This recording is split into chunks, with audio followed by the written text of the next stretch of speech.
Bueno, buenas noches a todos. Les doy la bienvenida a esta segunda edición del ciclo 2026 de Originarias, Arco Panamá, la iniciativa de The Oxygen Project, que visibiliza historias de mujeres latinoamericanas que cuidan, defienden y habitan este mundo natural. Este conversatorio va a quedar grabado en el canal de YouTube de Originarias, así que si quieren volver a verlo o compartirlo, lo van a encontrar ahí. El primer conversatorio del ciclo, junto a Génesis Aguina y Camila Aguilar, también está disponible en ese canal para quienes quieran ponerse al día.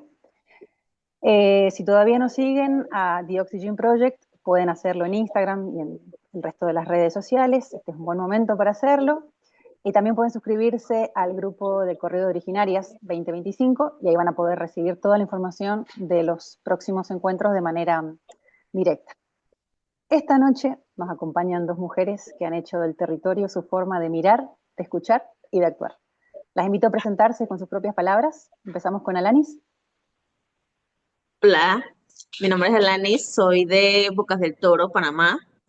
Creo que puedo decirle en pocas palabras, desarrollé un amor por la naturaleza mediante la observación de aves.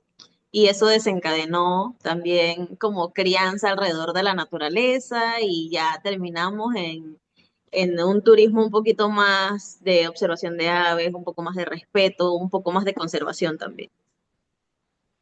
Bueno, gracias Alanis. Ahora Jennifer. Hola, yo soy Jennifer Díaz, pues yo trabajo en Sociedad Audubon de Panamá y tengo más de 20 años de estar en esto, de lo que a mí me han enseñado otras mujeres, pues yo también estoy tratando de transmitir ese mismo amor por la naturaleza, las aves y los hábitats que tenemos aquí en Panamá y lo importante que son para nosotros las personas y la biodiversidad. Bueno, a modo de apertura, y creo que viene muy a continuación de lo que han dicho ambas, ¿cuándo sintieron que fue la primera vez que el territorio les estaba hablando a ustedes específicamente? ¿Cuándo sintieron esa llamada? Si quieres empezar, Alanis. Claro, de hecho es bastante irónico.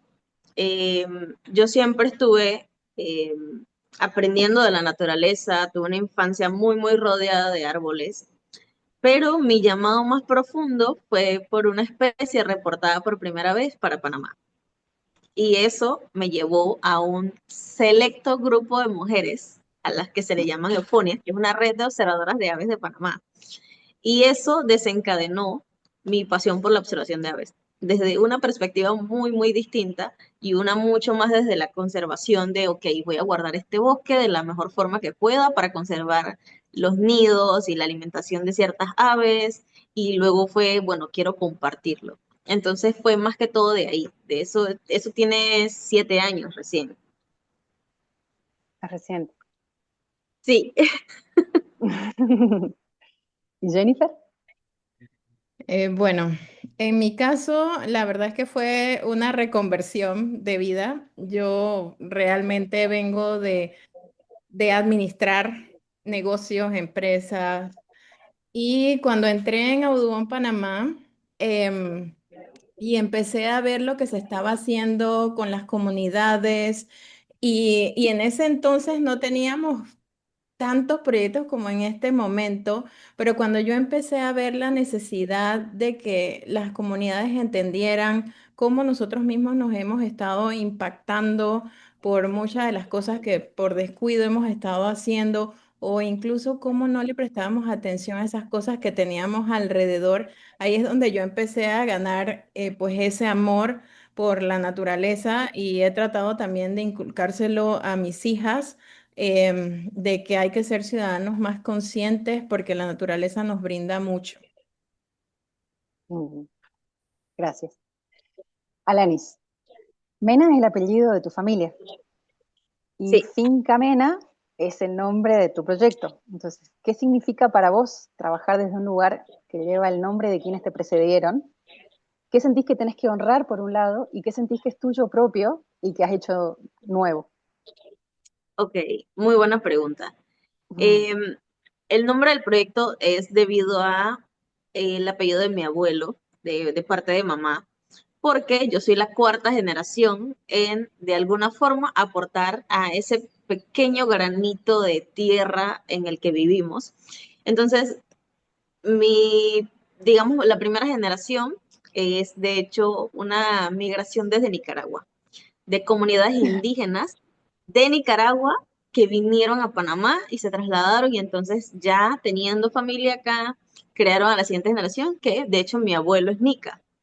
Entonces, él como parte de esta comunidad indígena, porque él es indígena mezquito, él ya tenía como esta parte costera, esta parte como bien, eh, vamos a decir un poquito, eh, él dice su parte salvaje, la parte de bosque. Entonces, él ya nos acostumbró a convivir con eso.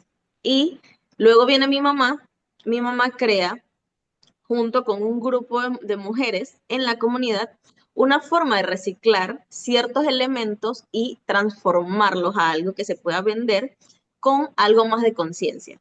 Entonces, cuando entro yo, esta generación de redes sociales, de la inmediatez, ¿qué puedo yo aportar para que todo el conocimiento de estas generaciones al final se pueda compartir? Y bueno, las redes sociales empezaron por ahí. Empecé con lo de Instagram, en un principio era como tengo algo de miedo, no estoy segura. El grupo de Eufonias me ayudó muchísimo con el conocimiento también, porque yo decía, bueno, para compartir información hay que uno mismo educarse.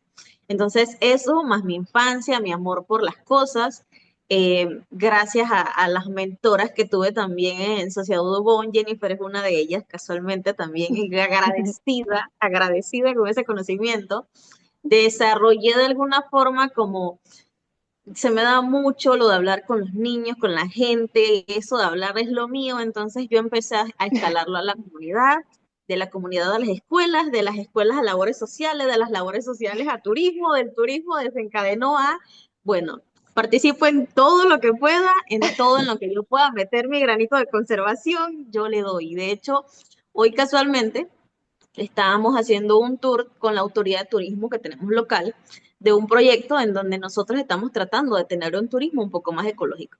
Pero en todo momento era como de sí, pero no olvidemos que las aves mantienen el ecosistema y el bosque hay que mantenerlo. Entonces es muy emocionante porque siento que esta nueva generación en donde como que las mujeres sobre todo estamos manteniendo mucho más de la economía de lo que se nota.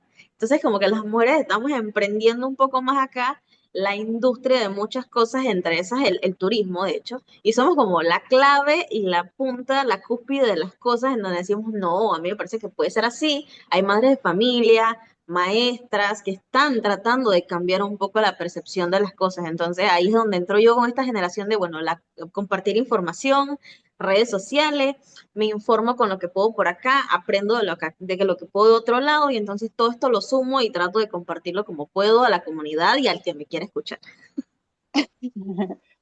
Así que lo abriste al mundo de alguna forma, ese lugar que era de la Sí, familia. así es. Ya Ese es tu legado. ahí empezamos con tener amistades y familiares, a tener público en general, a tener personas de otros países, a personas interesadas incluso en plantar árboles en otros sitios en donde en algún momento se deforestó. Hemos participado también en reforestación de la cuenca binacional con Costa Rica. Entonces, este tipo de proyectos también han ayudado como que se extienda un poco más el mensaje. Y ya de ahí, ya desencadenó todo lo demás. Hermoso. Jennifer, para vos, 21 años trabajando en la conservación de aves es como media vida, más o menos. ¿Qué te sostiene en esa constancia? ¿Qué podés encontrar ahora que no encontrabas al principio? Bueno, sí, 21 años, sí, le he dedicado bastante tiempo a esto, pero es porque me ha dado mucho como persona eso de pensar en que lo que haces contribuye al bienestar de muchísima gente más allá de lo que tienes cerca. Yo siempre lo he visto como, ¿por qué voy a trabajar para que una sola persona gane mucha plata cuando puedo ayudar a que mucha gente pueda vivir mejor? Entonces, ¿qué me hacía falta antes? Descubrir la naturaleza, mirar con atención a todo lo que tenemos. O sea, aquí en Panamá tenemos demasiadas cosas. Las aves, pues yo antes no identificaba muchas aves y fui aprendiendo poco a poco. Me he especializado en un grupo más difícil. Y me llena mucho porque me ha conectado con mucha gente, me ha mostrado lugares hermosos, pero también me ha permitido a mí poder comunicar y compartir lo que hacemos nosotros acá en Panamá, que somos pues ahora varios que estamos trabajando en la conservación de las aves y esas mujeres. Ahora que Alanis hablaba de la historia de su familia, yo pensaba y cómo las eufonias han sido pues una manera también de elevar esa voz de muchas mujeres.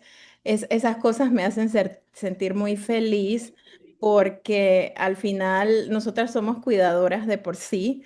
Entonces se nos da muy bien esto de proteger la naturaleza, pero también de darle como ese otro aspecto de mamás al final. O sea, al Mm. final somos eso, que vamos tratando de mantener, de cuidar, de proteger. Entonces, ahora yo siento que pues mi trabajo me da esa oportunidad y no es como un trabajo porque uno disfruta lo que hace, uno es feliz haciendo lo que hace, por lo menos eso me pasa a mí. Bien. Las dos en sus respuestas mencionaron a la comunidad, mencionaron a las eufonias, hay aulas verdes, vecinos de Boca del Toro, jóvenes que hoy defienden los manglares. ¿Qué creen que tiene la naturaleza que convoca a las personas de esta manera y hace que permanezcan? Bueno, yo podría decir que en mi experiencia, lo que he visto con Aulas Verdes, nosotros empezamos en el año 2009 en un área cercana al humedal Bahía de Panamá, que pues es un humedal que tiene muchas presiones también aquí en Panamá por el tema de pues el desarrollo. Y al principio siempre teníamos esa duda de si la educación ambiental iba a realmente tener un impacto en la población, en los niños. Y en el pasar del tiempo nos dimos cuenta de que acercar a los niños a conocer ese manglar, a conocer el fangal, las aves, los mamíferos que estaban allí, pero que los vieran de viva voz, eso marcaba una diferencia en ellos, y no solo en ellos, en los maestros inclusive. Les abría ese otro mundo y les brindaba a ellos herramientas para poder ayudar y guiar mejor a esos niños en temas de pues protección de la naturaleza. Nosotros ahora hemos tenido casos en que hay personas que nos paran en la calle. Es que usted fue mi maestra y usted me enseñó un manglar y usted me llevó a Panamá Viejo a que yo pudiera ver los manglares. Y eso se me quedó para toda la vida y a mis hijos se los estoy enseñando. Entonces ahí eso, eso pues te indica que lo que has estado haciendo de transmitir ese mensaje sí llega y pues las aves, los manglares son como ese eje conector de cuando lo vives, pues lo quieres de verdad.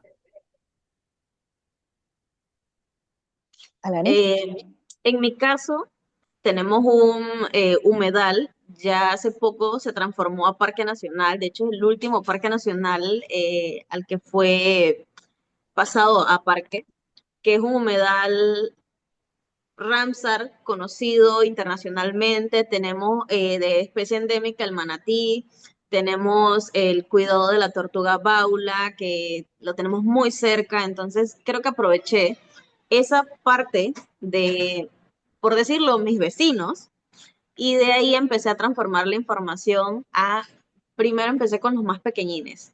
Empecé demostrándoles las especies, las partes más locales de, oye, tú conocías esta especie. Muchas veces los vemos en libros, pero no está la oportunidad de ir al campo y observarlo. Entonces empecé desde mi casa observando aves y empecé a mostrarlo de esa forma. Luego empecé como a subir un poco de grado y ya llegamos a un punto en el que los colegios y las universidades fue como, oye, tú sabías que Changuinola, que es tierra firme aquí, porque nosotros tenemos una sección de islas también, tiene estas especies, ¿sabes? Lo mucho que se puede intentar preservar a un punto en el que otros países desearían tener esta especie o vienen a ver esta especie, entonces podemos cuidarlo desde aquí, sabiendo la importancia que tiene en el ecosistema. En el tema de las aves también. los censos que se hacen cada año para poder llevar más o menos el tema de cómo está el ecosistema que también estamos viviendo. Hay ciertas mariposas incluso que nos indican cómo es el ecosistema en donde nosotros vivimos. Entonces, ampliando un poco la información de los estudiantes, de la parte de desde los niños hasta las universidades, en un principio era como, wow, no tenía ni idea que el ecosistema local podía sacar tanta información de aprendizaje. Luego entramos entonces a la parte de, ok, ya tenemos a los niños involucrados, ellos quieren, pero necesitamos que los padres lo entiendan. Entonces empezamos a involucrar grupos de padres de familia que vinieran con sus hijos y decir, bueno, vamos a hacer giras gratuitas en donde los niños que quieran aprender a dibujar un ave, aprender de un ave, yo no tengo ningún problema, yo les voy a explicar, la información que sé la voy a transmitir y el padre va a estar presente para que si el padre quiera saber algo, también lo involucramos. Entonces eso, ya de ahí empezó la transmisión de información a lo que ahora se conoce como veo niños. De hecho, hay un niño que ojalá en algún momento vea esto, que es de Finca Rincón el Duende, que es un niño muy, muy capacitado en información de aves y está muy emocionado. Entonces su papá ha hecho todo lo posible para que este niño siga aprendiendo de aves y siga metiéndole un poquito más de empeño también. Va muy bien en la escuela y él cada vez más está emocionado en esto. Entonces creo que empezar por las giras de campo, porque la información de los libros está siempre, pero hasta que uno no ve las maravillas de la naturaleza y uno como que, wow, uno sí respira de aquí, uno ya entra en un poco esa fase de felicidad. Vos sabés que esto viene muy de la mano con ambas respondieron a las preguntas que iba a hacerles a continuación, porque veníamos hablando de las raíces, de dónde vienen, y para entrar en el corazón de este conversatorio, sobre qué significa observar y escuchar en el territorio o al territorio, le iba a preguntar a Alanis, que vos llevas a los chiquitos a ver aves por primera vez, y ves al niño, en este caso al padre, al abuelo que se sorprende. Ya nos contaste qué es lo que pasa en ese momento, pero ¿qué crees que se abre en la persona cuando aprende a observar? Entiendo que esa capacidad de observar se traslada de las aves a todo lo que hay en el entorno. Las aves deben ser el comienzo. Sí, creo que hay una reconfiguración en la mentalidad. Pasa mucho que lo tenemos todo dado por sentado, lo damos todo por hecho. Vemos el bosque todos los días y decimos, ok, es el día a día. Pero hasta que no vemos las cosas desde un punto de vista diferente, desde las personas que viven en la ciudad, las personas en vacaciones, todos buscamos algo de bosque, algo de naturaleza en donde sentirnos mejor y es como para recargar energías. Entonces creo que empieza por ahí, la familia de por sí, el núcleo familiar, incluso desde empresas en donde mandan a sus trabajadores a un poco de baño de bosque para volver a recargar esta energía. Entonces me parece mucho que es más desde ese lado, desde cambiar la perspectiva de cómo vemos las cosas. Y no tiene tanto que ver con un ave, simplemente con analizar que una pequeña sección verde en medio de una ciudad, por lo menos en Panamá tenemos el Parque Metropolitano, que es el más cercano a la ciudad, que es muy conocido por eso, que nos da esa libertad de ir y, ¿sabes qué? Me voy a quitar los calzados, voy a pisar pasto, me voy a sentir diferente. Eso nos reconfigura mucho y nos reconforta porque al final cuando salimos de ahí salimos como renovados. Entonces creo que es el sentimiento desde ahí. Bien. Y Jennifer, justamente te iba a hacer una pregunta sobre estos jóvenes, los primeros que entraron al programa hace ya más de una década, que hoy son adultos, y vos contaste que te cruzan en la calle, que te dicen, vos fuiste mi maestra. ¿Ves en ellos algo distinto respecto de la gente que no estuvo dentro del programa, sobre cómo miran, habitan el territorio, cómo lo vivencian? Bueno, sabemos que seguís en contacto con Alanis, que entiendo que fue alumna tuya, así que creo que tenemos el ejemplo estrella con nosotros. Bueno, Alanis es una alumna más reciente, Ah, pero a muchos prodigio pero de reciente. sí, a muchos chicos los hemos visto crecer. Recuerdo, hay un chico muy que su historia es muy particular. La primera vez que fuimos a llevarlos a una gira de aves y les ponemos un telescopio para que ellos vean en el fangal y en el manglar dónde estaban las aves, él no dejaba a nadie tocar el telescopio y él era pegador, entonces no dejaba a nadie. Y normalmente los maestros que hacen con estos niños, pues los apartan. Y, tú te estás portando mal, ya no vas a. Y al contrario, lo que hicimos fue agarrarle y decirle, ok, tú vas a ser nuestro asistente y tú nos vas a ayudar a que todos tus compañeros van a ver estas aves. El chico, pues ahora es un ingeniero industrial y él se llama Gustavo. Sin embargo, Gustavo fue creciendo, fue participando en muchas actividades. Él viene de una comunidad, que es una comunidad, pues, con problemas sociales fuertes. Y Gustavo se disfrazaba de ave, que es muy difícil que tú consigas que los niños se pongan un disfraz de ave, y más un varoncito. Y él no le tenía pena, no le tenía miedo. Él todos los años en nuestros festivales concursaba con un disfraz distinto de un ave distinta. Y ahí tú veías como su mamá, muy orgullosa de haber hecho su disfraz con él y de que ambos se aprendían toda la información de esa ave. Gustavo fue creciendo, nos acompañó a hacer incluso anillamiento de aves este es un trabajo científico un poco más avanzado, pero él quería seguir aprendiendo. Y su mamá que me decía, si él va con usted, yo lo dejo ir a cualquier lugar. Entonces fuimos también creando esa otra relación, esa vinculación con su familia, porque ya nos veían como ese grupo que estaba pues llevando a su niño a aprender pues otras cosas importantes.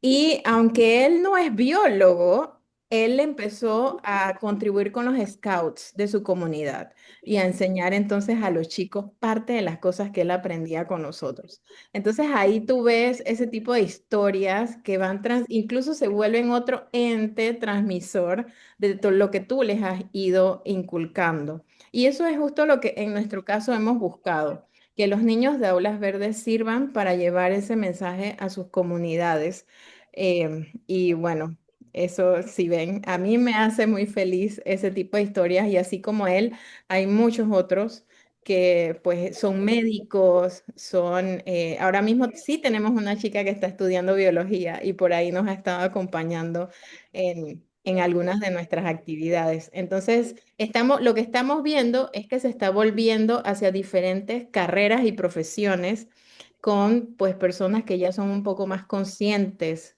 de la importancia de proteger la naturaleza. Ujú.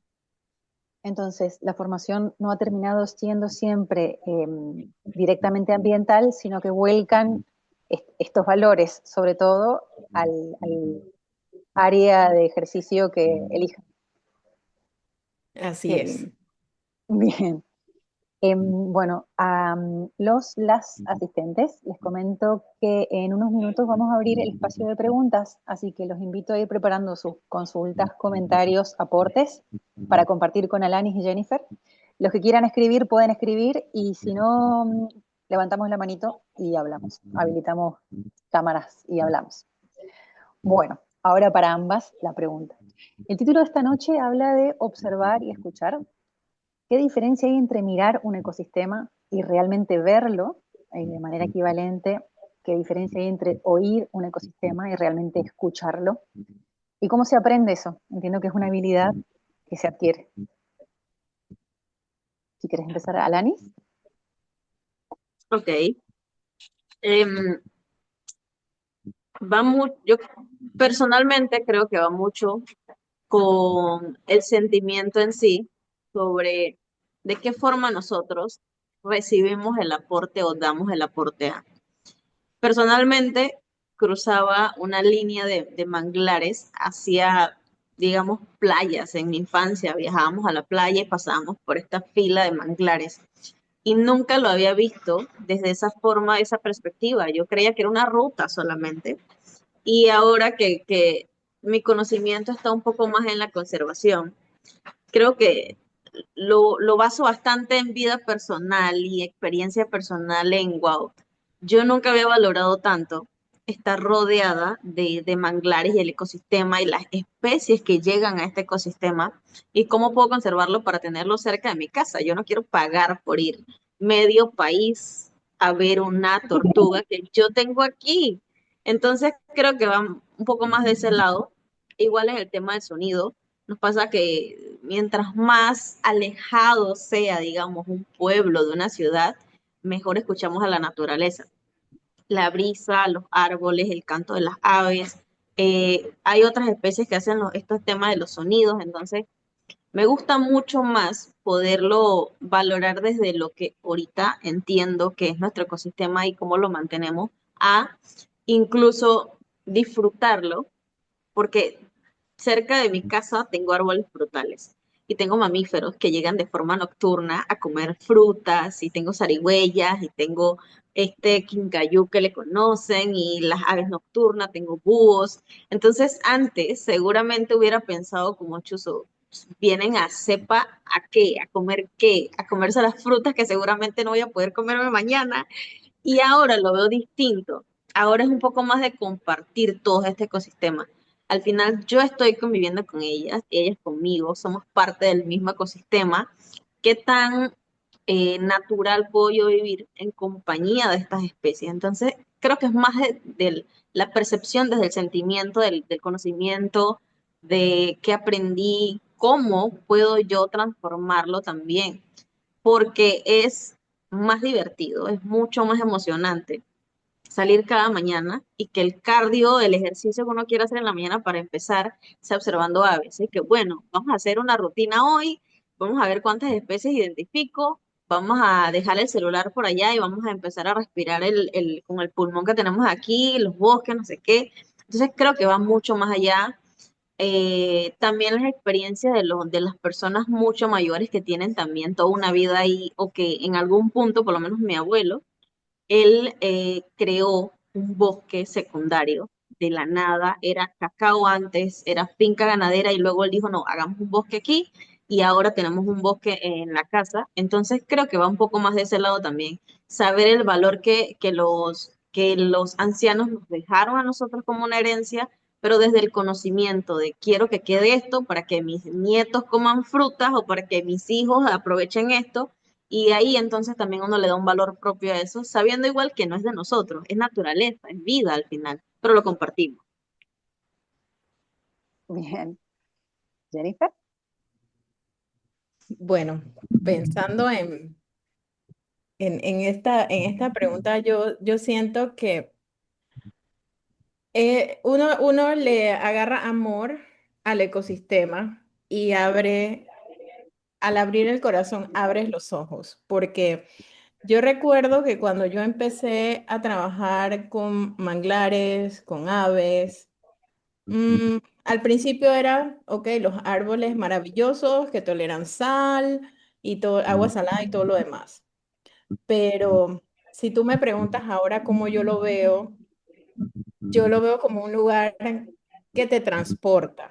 Yo no tengo la oportunidad como Alanis de tener en el patio así todas esas cosas maravillosas, pero me siento contenta de que esta ciudad es privilegiada también de tener bosques y manglares que brindan esa belleza y que ojalá y todo el mundo pudiera abrirse y prestarle más atención a estos maravillosos ecosistemas, porque yo recuerdo que, pues, en el caso acá en la ciudad hay mucho tema con inundaciones, pero a mí se me abrieron los ojos más cuando yo fui la primera vez a una gira y vi el nivel, el nivel de agua al que los manglares quedan cubiertos cuando hay una inundación o una marea muy alta. Y para mí fue impresionante que esos árboles se siguieran manteniendo tan fuertes y que ellos, ver ese trabajo de esponja absorbiendo el agua, para mí fue como que wow. Y yo eso, todo eso lo he leído, se lo he explicado a la gente, a los niños, pero cuando estuve ahí y lo vi y sentí esa paz que te transmite ese lugar, fue como que, uff, esto es muy importante y la gente lo tiene aquí mismito, por lo menos nosotros en la ciudad. Entonces, yo siento que es un tema de amor. Cuando ya tú conoces, cuando tú aprendes, cuando tú lo vives, cuando sufres también con la gente, porque por mucho tiempo me tocó pues sufrir con las comunidades donde estaban mis niños de Aulas Verdes sufriendo por inundaciones, vivir todo eso y que fuera porque había que proteger esos manglares, pues yo creo que eso te abre los ojos, te expande tu visión, te expande esos deseos de querer hacer más. Y eso siento que es lo que a mí y lo que creo que a la gente en general, o sea, cuando aprendas y veas en sí, pues ahí es donde vas a abrir más tus ojos y vas a ver que en un pequeño lugar vas a encontrar muchísimas cosas maravillosas.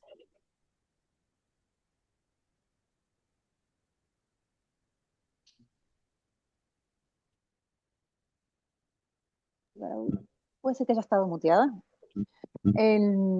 Por lo que comentan ustedes, es como que el común denominador del paso del oír al escuchar y mirar al ver pasa mucho por el conocimiento y por manejar información, como algo que no se da ni espontáneamente, no es un despertar espiritual, no es una inspiración. Todo eso viene después, tal vez.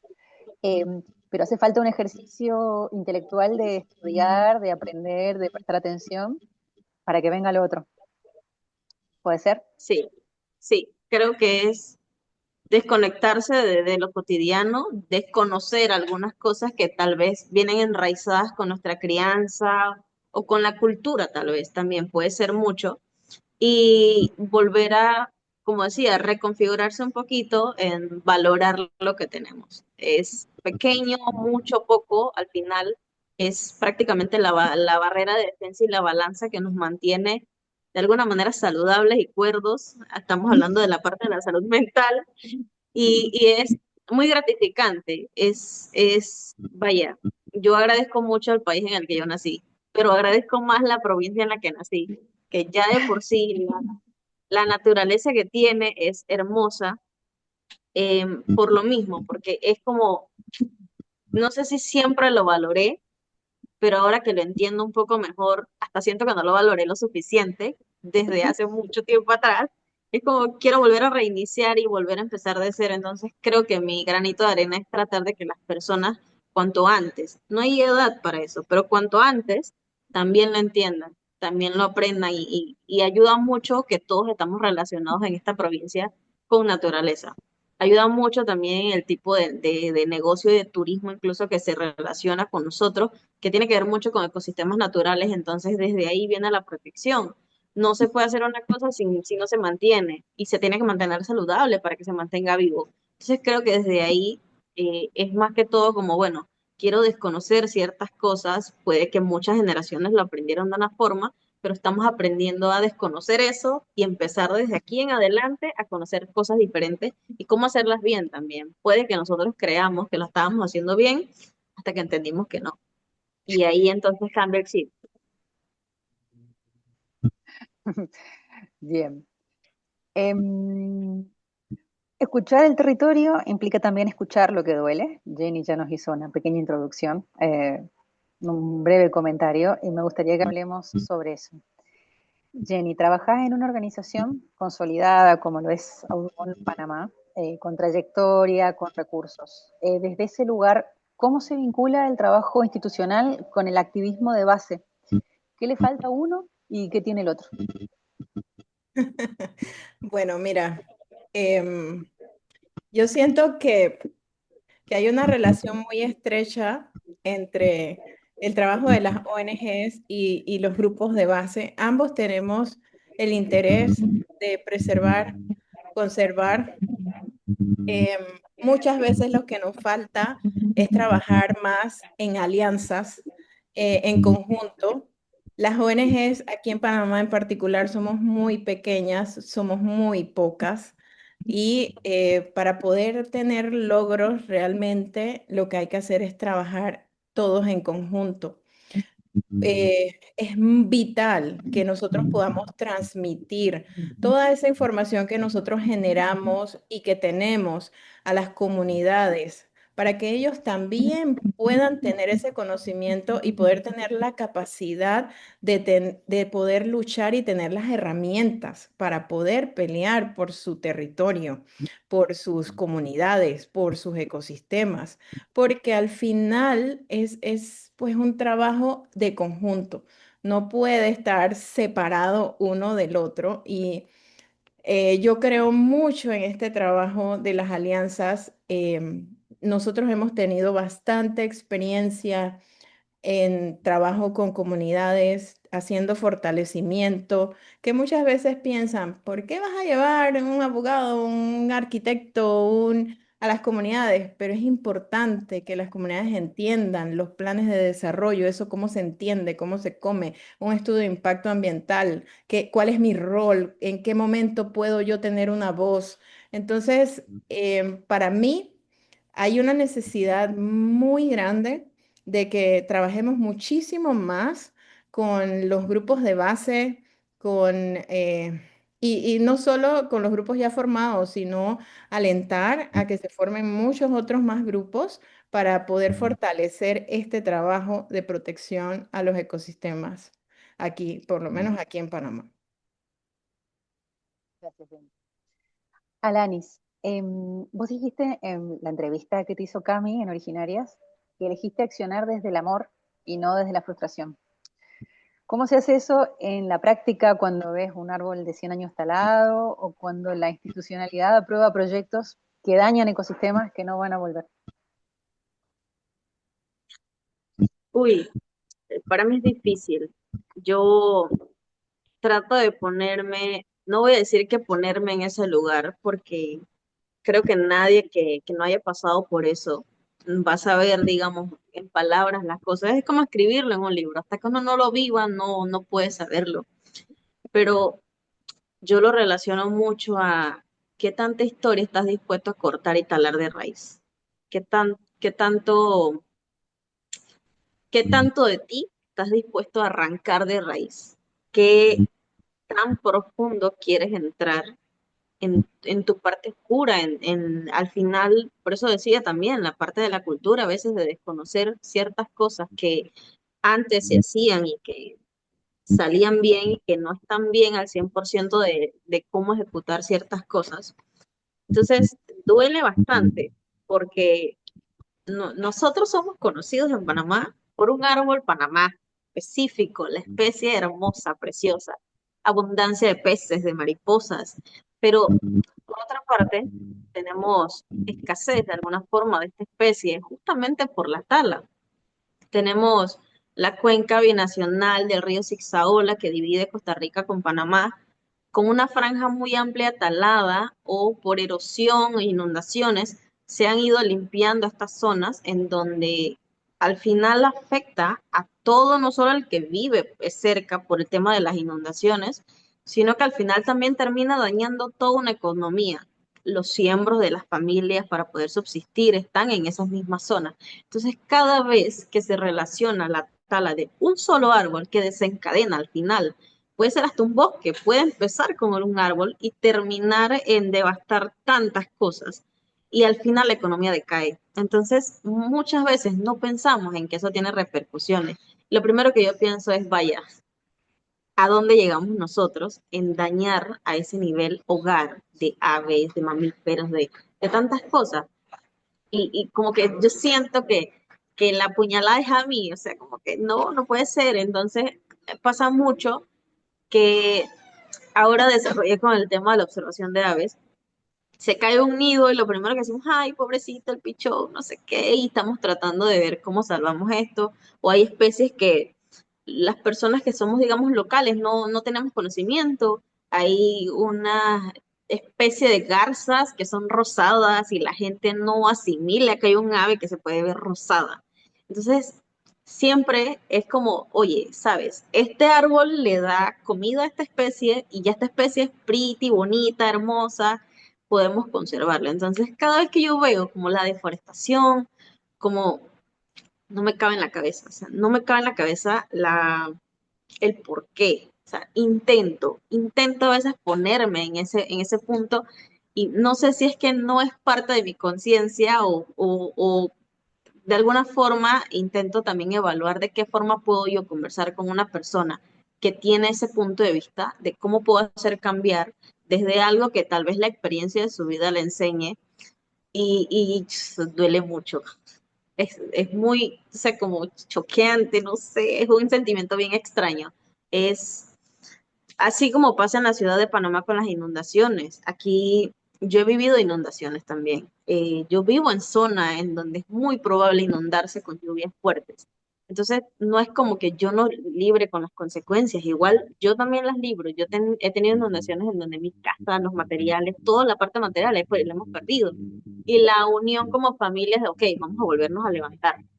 Las escuelas se llenan, muchos de estos estudiantes que tienen que pasar ríos y lagunas para poder llegar a sus estudios. Entonces, desde ahí empieza también, o sea, es conservar esa parte para poder llegar a esto, para poder llegar al conocimiento también. Bien. Una pregunta para ambas. ¿Qué le dirían a alguien que vive en la ciudad, que siente que no tiene acceso a la naturaleza, que siente que el territorio no le pertenece o que no es su tema?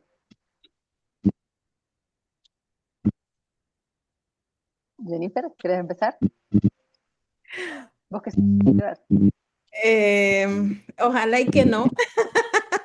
Realmente me gustaría pensar que así sea, todos los ciudadanos aquí tienen algo de pizca, de que les interesa la naturaleza. Creo que más bien nos falta es cerrar ese círculo de lo importante que es realmente la naturaleza para nosotros. O sea, que el aire, el agua, lo que comemos, todo depende realmente de que tengamos un ambiente sano. Quiero ser positiva, em, porque siento que si pienso de una manera negativa, voy a cambiar cómo hago las cosas y prefiero seguir pensando y teniendo la esperanza de de que la gente de alguna otra forma sí tiene algo de conciencia ambiental. No quiero ser romántica, pero en realidad creo que es como para automotivarse uno también, porque todos los días hay retos ambientales diferentes. Entonces prefiero ser un poco más positiva y creer, y si no, pues seguiré trabajando porque la gente tenga esa conciencia ambiental.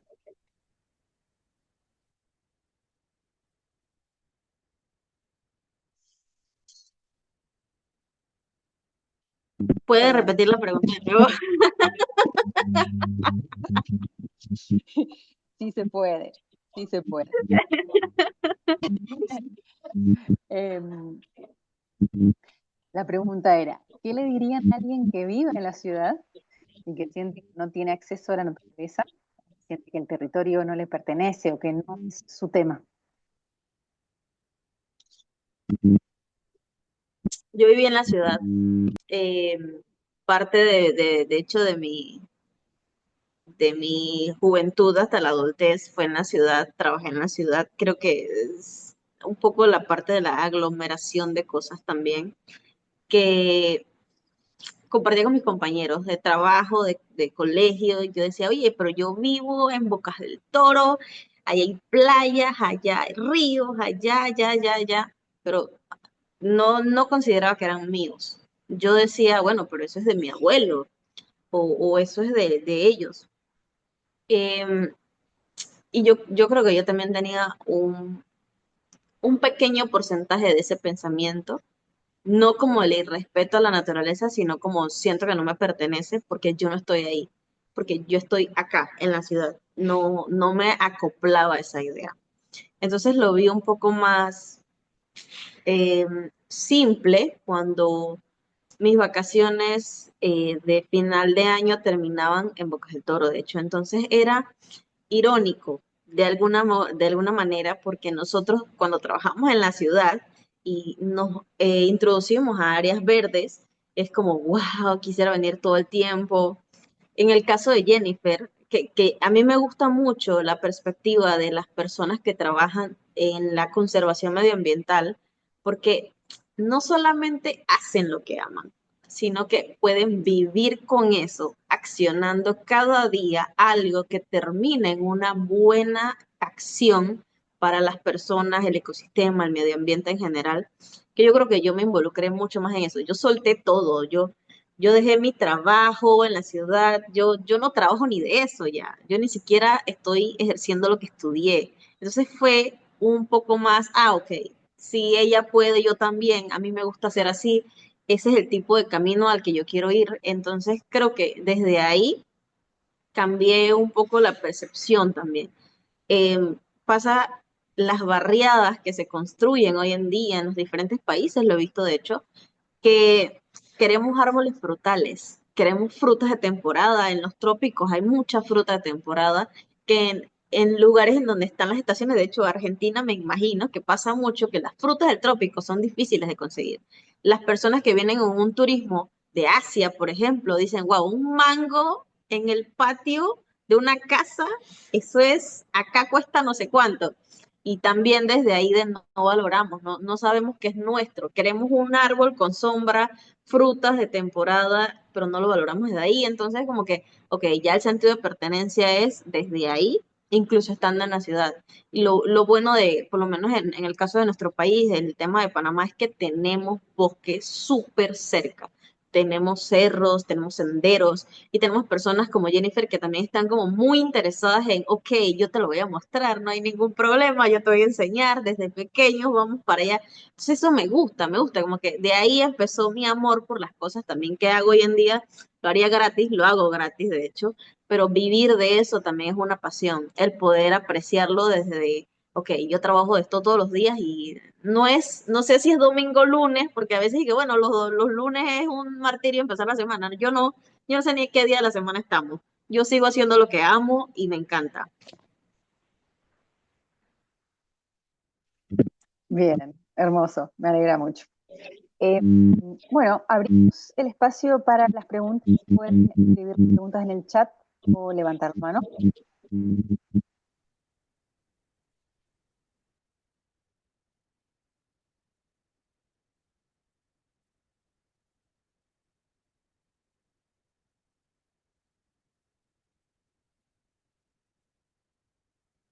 Eh, Estoy revisando. Si quieren, mientras tanto, si quedó algo por contar, por comentar.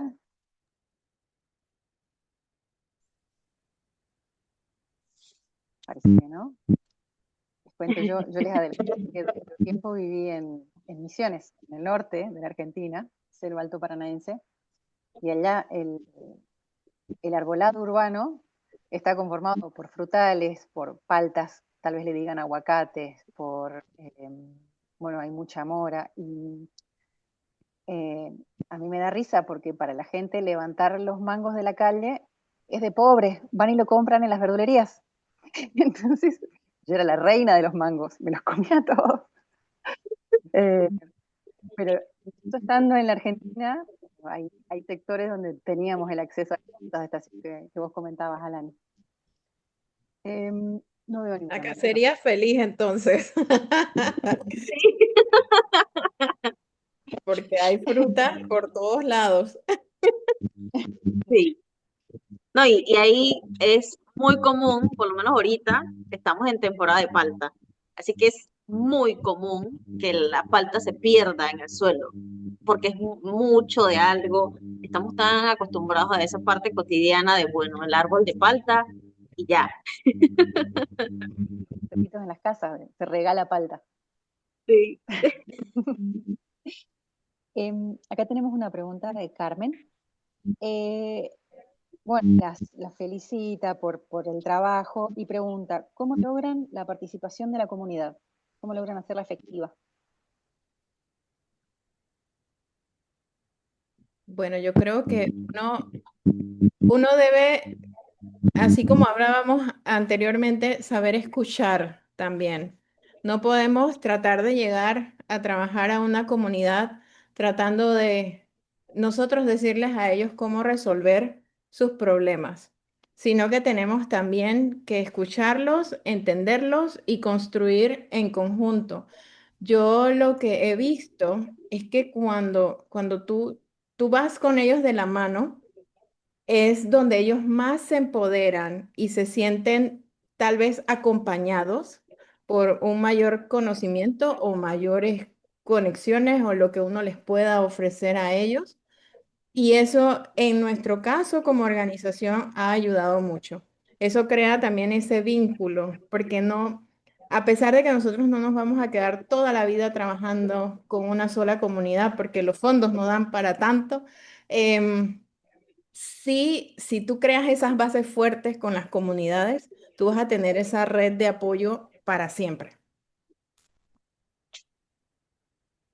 Sí, acá en mi caso empecé de manera personal y dando el ejemplo. Fue como, ok, voy a dar el ejemplo de que las cosas se pueden lograr haciendo esto y empecé a accionar un paso a la vez para ya entonces fue como, ok, aquí está mi ejemplo, esto se consiguió, se logró, aquí están los pasos, las etapas y luego empecé a hacer alianzas con otras entidades. Digamos, aquí tenemos los parques nacionales, ahora tenemos lo que es los guardaparques, que ellos también están muy interesados en la preservación.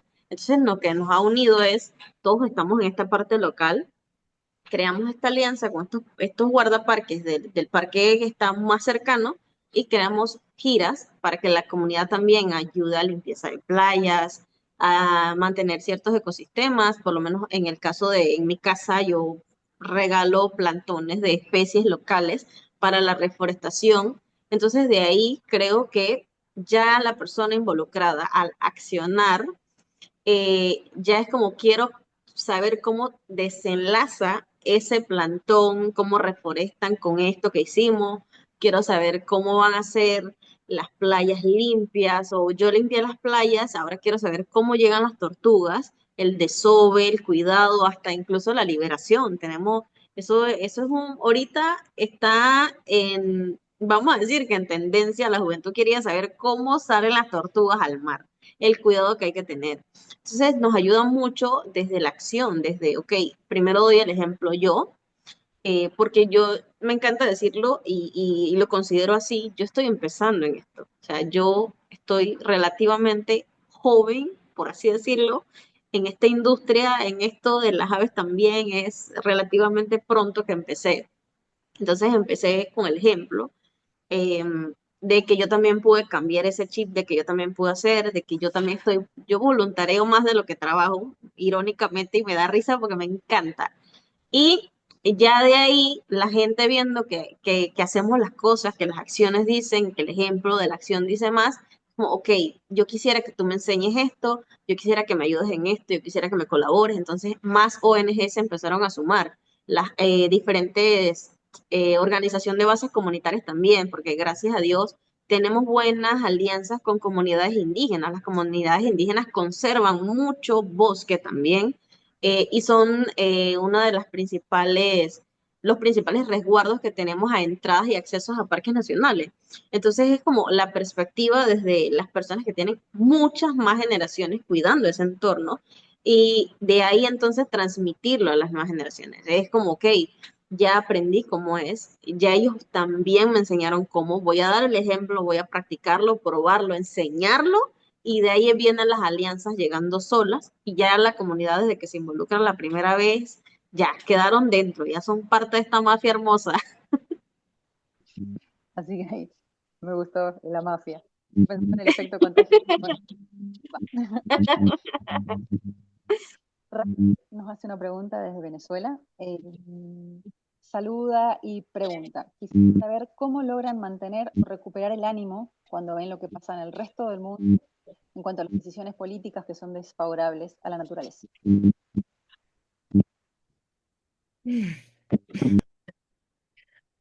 Uf, es difícil.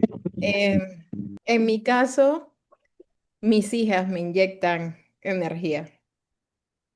Ellas comparten conmigo ese amor por la naturaleza y ellas muchas veces son las que me dicen, mami, las cosas van a cambiar, van a mejorar. Entonces, en mi caso, ellas se han vuelto como esa chispita que me mantiene em, animada, porque definitivamente, como dije antes, los retos ambientales todos los días se suma uno nuevo.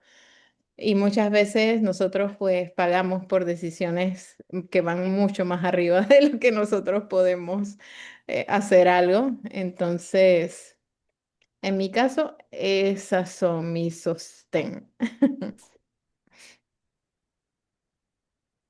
Yo puedo decir que yo no sé si le tengo tanta fe a lo que hago, no desde la parte personal, sino viendo las cosas que han resuelto las comunidades aquí en mis alrededores, que yo deposito, creo que mucha de mi salud mental en que veo niños en las escuelas plantando árboles y viendo las aves y veo esta nueva generación de observadores de aves, de observadores de la biodiversidad en general, que a nivel político, creo que todos los países en algún momento pasamos por una crisis así, todos en algún momento. Vaya, y que no quiero ni entrar en detalles. ¿Qué pasa? Pues pasamos por estas crisis en donde no entendemos de dónde sale, hacia dónde va, pero nosotros nos mantenemos firmes también porque sabemos que hay mucha gente que también se apoya en nosotros. Es como, ok, nosotros encontramos refugio en nuestras personas cercanas, en las personas que nos apoyan y que nos están dando este amor incondicional, apoyándonos en todo, pero también somos ese sostén de otros niños. Ellos también ven cómo nosotros reaccionamos a esto. Entonces creo que desde ahí es como, ok, soy fuerte por ellos, soy fuerte por la comunidad también lo está entendiendo, también es como, oye, pero también la injusticia y la cosa, pero es creo que desde ahí, creo que desde del entendimiento también nos pasa mucho que somos muy unidos en las cosas, somos, ok, vaya, si no hay ejemplo de hace un par de años atrás con respecto a la mina, ese fue el mejor ejemplo que puedo dar de la unión hizo la fuerza. Entonces creo que desde ahí es desde, lo puedo ver y lo puedo sentir. Ahí, no hay una comunidad, somos el país, estamos aquí. Y desde ahí es como, ok, la fortaleza de que yo sé que no soy la única, de que sé que no soy ni la única que está viendo hacia allá, ni la única que cree que las cosas pueden hacerse diferente y poder hacer esa unión. Entonces, creo que desde ahí. Bien, bien. Bueno, me parece que no tenemos más preguntas y está levantando la manito Yubi con la cuenta de Cami. Sí, Si quieres hablar. muchísimas gracias, chicas, y a todos los que están presentes el día de hoy. Mi pregunta va muy ligada al tema de cómo estas dinámicas que ustedes describen se pueden explicar o ver en el día a día.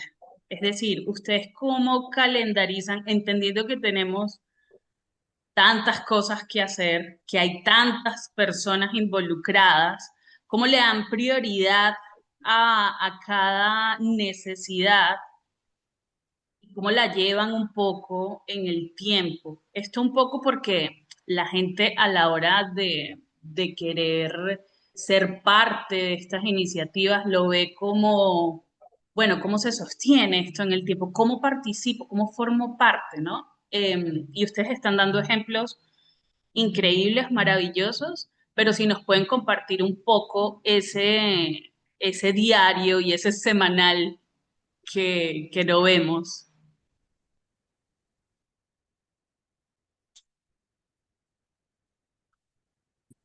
Ok. Ouch. Eh, no, de hecho es muy buena pregunta. Primero, sí, todos nos volvemos locos en algún momento.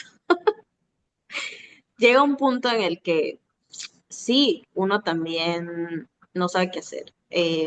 Pero yo me lo tomo como, yo me lo tomo muy personal. Yo realmente escribo en un calendario súper enorme actividades en donde puedo hacer dos cosas. En la primera, en cómo puedo desarrollarlo sin yo estar presente. Al final, el mensaje es que se transmita y se comparta. Entonces empecé a darme cuenta que hay personas mucho más interesadas, incluso personas con un mejor conocimiento del tema, a quien yo puedo pedir esta ayuda y podemos unirnos entre todas las personas que estamos accionando localmente para desarrollar, llamémoslo, ferias, charlas con las comunidades y desde la parte legal que ellos también entiendan sus derechos, sus valores, toda esta parte, hasta la parte más simple como yo estoy voluntariando en esto, si quieres te sumas. Entonces, creo que mi calendario está en rojo todo, porque es que alerta, hay que hacer esto, pero no lo pongo en un nivel como prioridad o no, sino como, ok, si yo tengo dos actividades el mismo día y no puedo unirlas, es como trato de que las personas a las que yo estoy tratando de involucrar nos dividamos para poder hacer las dos cosas y no dejar ninguna por fuera, porque todas son importantes. Tenemos limpieza de playa bueno, hoy casualmente, voy a contar mi día hoy. Ha sido un día hermoso, así atareado. Eh, Siempre es bueno formar parte de estas entidades que están tratando de apoyar a comunidades. Entonces, yo estoy tratando de conseguir un apoyo específico. Entonces, parte de eso tiene que ver con la Autoridad de Turismo, de cómo proyectamos como provincia el turismo ecológico, de algo que se pueda mantener, que no dañe, que no maltrate la naturaleza ni a las comunidades indígenas y que se preserve la lengua local, el idioma que ellos tienen, la cultura y su gastronomía. Entonces, yo tengo un poco más vamos a decirlo, empatía por este idioma, porque yo crecí con una persona indígena que me enseñó a entenderlo, que me enseñó a hablarlo. Entonces, me encanta todo esto. Entonces, hoy empecé muy, muy temprano de recibir a estas personas que quieren ver cómo nosotros podemos proyectar ese tipo de turismo, digámoslo así, y que esta persona, llamémoslo mentora, coach, pueda entenderlo desde su propio punto de vista, de que ella misma lo vea. Entonces fue un recorrido de todo el día. Visitamos diferentes lugares, partes de Bosque Protector Palo Seco, que es una zona del Parque Nacional. Entonces es más que todo a llevar a la persona que lo vea, porque luego cuando ya es parte, es ok, vamos a formar un voluntariado para algo, vamos a apoyar una ONG, digamos Sociedad Udum necesita apoyo de voluntarios, entonces ok, ya hay más personas integrándose a esto y nos podemos dividir un poco.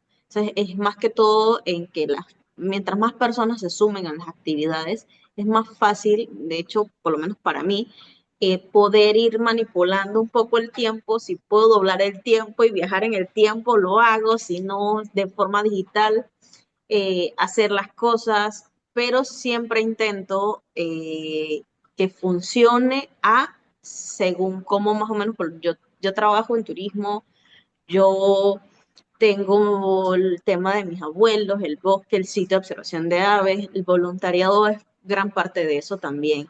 Entonces, yo recibir gente, por lo menos en mi casa, de ahí involucro un poco más de voluntariado de vamos a sembrar plantas para polinizadores, frutales para estas aves, y entonces este mismo grupo de la comunidad que está haciendo este voluntariado luego me dice, bueno, cuando tú tengas un voluntariado, por ejemplo, de reforestación y limpieza de playas, nos invitas. Entonces, a veces yo no siempre voy a poder participar, pero puedo decir, bueno, puedo poner este grupo de voluntarios como a nombre de todo lo que estamos haciendo en la comunidad para entonces ir movilizándonos, porque si no, dejamos actividades por fuera y a veces por falta de darle este mantenimiento circular de las actividades, a veces las perdemos. Entonces, por lo menos de forma local, es un poco más fácil porque no hay tanta actividad tan cercana y como todos nos conocemos, las ONGs, los voluntarios que estamos en todos nos conocemos mucho, ayuda mucho que podemos ir balanceando la vida del voluntariado con el trabajo y el tema de la vida personal.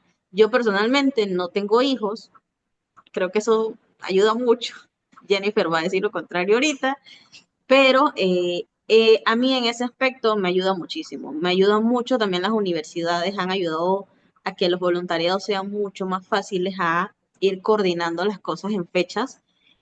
Normalmente las que más atareado me veo es como mayo y octubre, que son observaciones de aves bastante internacionales y mundiales, entonces sí me veo un poquito más atareada y estoy yendo como a todos los lugares a la vez y uno va comiendo en el carro mientras observa un ave, mientras está con un guía viendo lo mismo y es ajetreado en ciertos días, pero siempre con la recompensa de que las cosas se están haciendo bien, entonces creo que esa es la mejor respuesta que puedo dar. Gracias. Bueno, en mi caso, mi calendario es un poco caótico. Yo soy una persona que trabaja muy enfocada en resultados. Entonces, así mismo vas a ver cómo yo programo las cosas que estoy haciendo o que necesito que se hagan, porque pues yo nada más he hablado hoy de la parte de educación ambiental, sin embargo yo veo otras cosas que hace la organización, entonces me toca estar como viendo que todo esté funcionando como un gran engranaje y que pues todos mis compañeros también pues vayan andando eh, todos en conjunto. Yo sí pues tengo que balancear mi vida profesional con mi vida en casa, con mis hijas, con escuela, con muchas otras cosas que uno pues tiene en este proceso. Yo sí creo en crearme mis momentos para la Jennifer respirar y recargarse las energías, porque como se dijo en un momento, uno no tiene horario, uno trabaja a veces 11 horas, 12 horas o más, y no importa si es sábado o domingo, uno se entrega mucho a esto que uno está haciendo, entonces, pues, en mi caso, sí me ha tocado aprender a encontrar y a poner tiempos también a mis propias cosas y a las cosas de la familia. Una anécdota es que cuando mi hija estaba pequeña, como a los 3 años, ella me llamaba Jennifer Audubon, porque para ella su mami trabajaba mucho, así que yo era Jennifer Audubon. Y eso se me quedó y dije, no, ella no se puede quedar pensando que mamá nada más trabaja. Entonces, de ahí fue como que me tocó ir aprendiendo y encontrando también las herramientas para poder balancear cómo ser mamá, cómo ser profesional, cómo ser hija, hermana, esposa y todas esas cosas que se necesitan como mujer hacer. Bien, muy bien, gracias. Mm, Tengo una última pregunta de cierre para ambas. Em, para terminar, ¿con qué imagen, sonido, momento de la naturaleza se quedan cuando necesitan recordar por qué hacen lo que hacen? Esto es solo una imagen, una cosita breve como para tenerla, el último flash. Yo me recargo con la primera vez que agarré un ave playera en mi mano. Eso para mí siempre va a ser un momento muy especial en mi vida. El tener a ese ser allí y verlo por primera vez de cerquita, siempre me conecta con lo que hago y con lo que soy.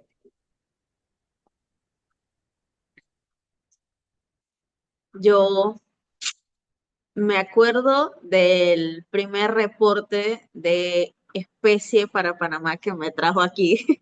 Nunca lo voy a olvidar. O sea, es una anécdota muy buena, es la razón por la que estoy aquí, por la que de hecho ahora hago todo esto. Sí, sí me acuerdo. De hecho, son dos reportes de especies nuevas para Panamá, entonces lo tengo demasiado vivido aquí, lo recuerdo como si fuera ayer y es la misma emoción con las dos especies. Entonces me lleva como, me transporta, me, me, me inunda.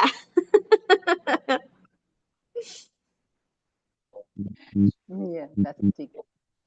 Bueno, observar y escuchar el territorio, así como nos mostraron Alanis y Jennifer, que no es un método de trabajo, es una forma de estar en el mundo, una forma que se hereda, se construye, se compite, y que, como quedó claro esta noche, empieza muchas veces con algo tan pequeño como un ave en vuelo, bueno, un ave en la mano, un registro, diríamos ahora. Gracias a las dos por la generosidad de sus palabras, por hacer de la conservación algo tan profundamente humano. El próximo conversatorio, este ciclo 2026, es el próximo martes 7 de julio y se llamará Hermanas Tortugas y tratará sobre los océanos, herencia, conocimiento intercultural y las distintas maneras de cuidar especies que llevan millones de años en nuestro planeta. Van a participar Cari Rodríguez y Daneira Brown, tal vez ustedes las conozcan. Modera Antonia San Martín de Chile. Así que estén atentos al correo de las